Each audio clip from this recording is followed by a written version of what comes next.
You are standing in line. Your hand reaches for your phone before you even decide to. There is nothing new to check. You check anyway. You have just done something no human before about 20 years ago could do. You erased a feeling. You felt the first flicker of emptiness, the smallest gap in stimulation, and you filled it instantly. It felt like nothing. It felt automatic. But the real answer is far stranger than a bad habit.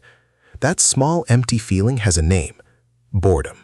And for most of your life, you have been told it is the enemy, a waste, a void to be killed as fast as possible.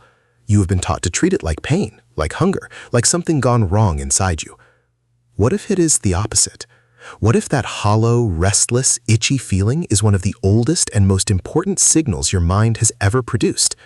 What if boredom is not a malfunction, but a survival tool that helped keep your ancestors alive? Let's go back, not 100 years, 100,000. Picture one of your ancestors sitting at the mouth of a cave. The hunt is done, the food is stored, the fire is steady. For a moment, there is nothing to do. And here is where something quiet and powerful begins to happen inside that ancient skull. The mind does not like stillness. After a while, it starts to push. A pressure builds, a whisper that says, "This is not enough. Go, look, try something." That whisper is boredom, and it is doing its job. Because the human who simply sat content forever, who needed nothing new, who never felt that itch, did not explore. They did not wander to the next valley. They did not pick up a strange rock and wonder what it could become. They did not test the plant, follow the river, sketch on the wall. The bored ancestor did.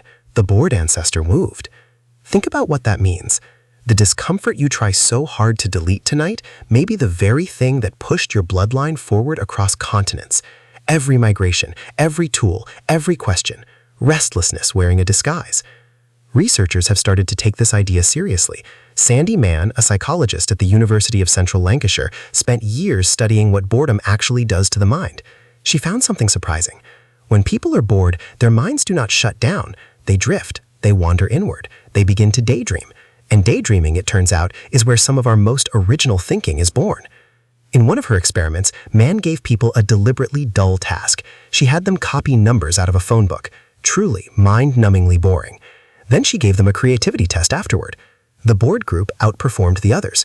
The duller the warm-up, the more inventive they became. Boredom, it seemed, did not drain them, it primed them. Why would that happen? Because when the outside world goes quiet, the inside world gets loud. Your brain has a network that switches on the moment you stop focusing on a task. Scientists call it the default mode network. It is the engine of imagination, memory, and self-reflection. It is where you replay the past, rehearse the future, and stitch loose ideas into new ones. And it runs best when you are doing nothing in particular. So here is the strange truth. Boredom is the doorway to that network. The emptiness is not empty at all. It is the room where your mind goes to build. Now think about what you did in that line. You felt the door begin to open, and you slammed it shut with a screen. Let's go further, because boredom does more than spark creativity. It may also be what makes your life feel like it means something. A team of researchers led by Winan von Tilburg and Eric Egu studied boredom not as a nuisance but as a signal. Their conclusion was bold. Boredom, they argued, is the feeling you get when your current activity feels meaningless.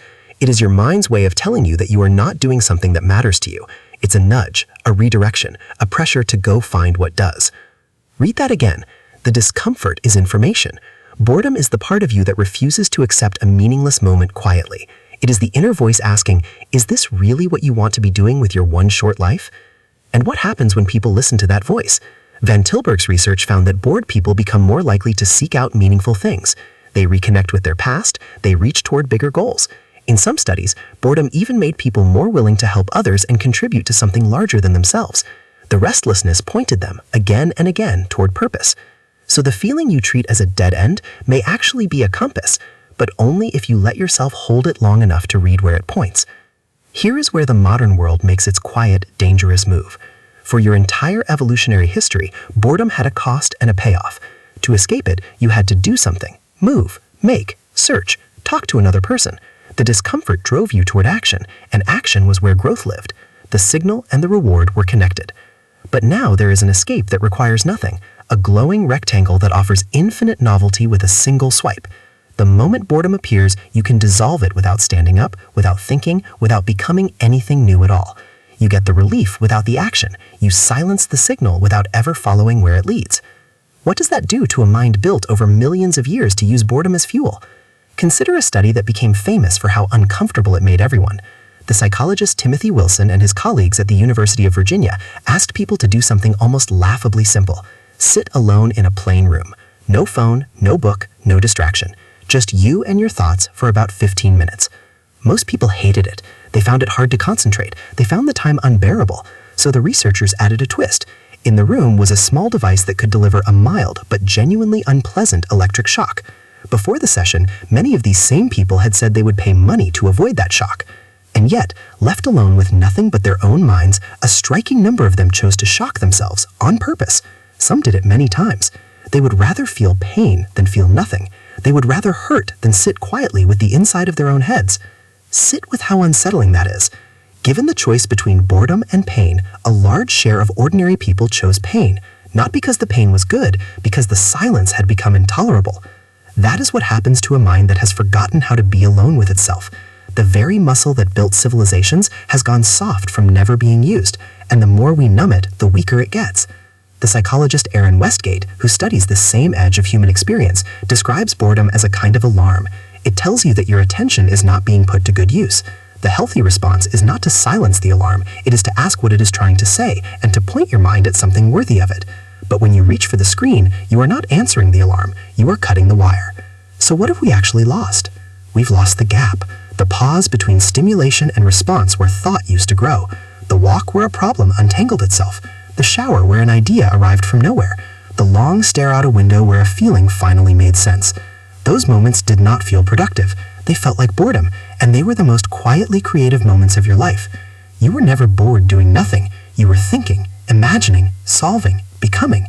You just didn't have a word for it, so you called it boredom and learned to fear it.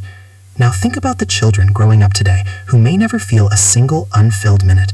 Researchers like Teresa Belton, who studies boredom and imagination, have warned that without empty time, the inner life never has room to develop. The daydreams that build a sense of self need silence to grow in. A mind that is always entertained is a mind that is never alone with itself long enough to discover what it actually is. This is the real cost, not lost productivity, lost interiority, the slow disappearance of the rich, strange, wandering inner world that made you you. So what do you do with all this? You do not need to throw away your phone. You do not need to move to a cave. You only need to change one thing. The next time that small empty feeling appears, do not reach. Just for a moment, let it stay. Let the door open. Let your mind do the thing it has been quietly desperate to do. Stand in the line and look at nothing. Take the walk without the headphones. Lie awake for a few minutes before sleep and let your thoughts wander where they want. It will feel uncomfortable at first. That discomfort is not a problem. That discomfort is the signal working again for the first time in a long time. Because boredom was never your enemy. It was the oldest engine you carry. The whisper that pushed your ancestors out of the cave and across the world. The pressure that turns an empty mind into an inventing one. The compass that points you quietly and insistently toward whatever would actually matter. You are standing in line. Your hand reaches for your phone before you even decide to. There is nothing new to check, and this time you let it be empty because you finally understand what that emptiness is trying to give you.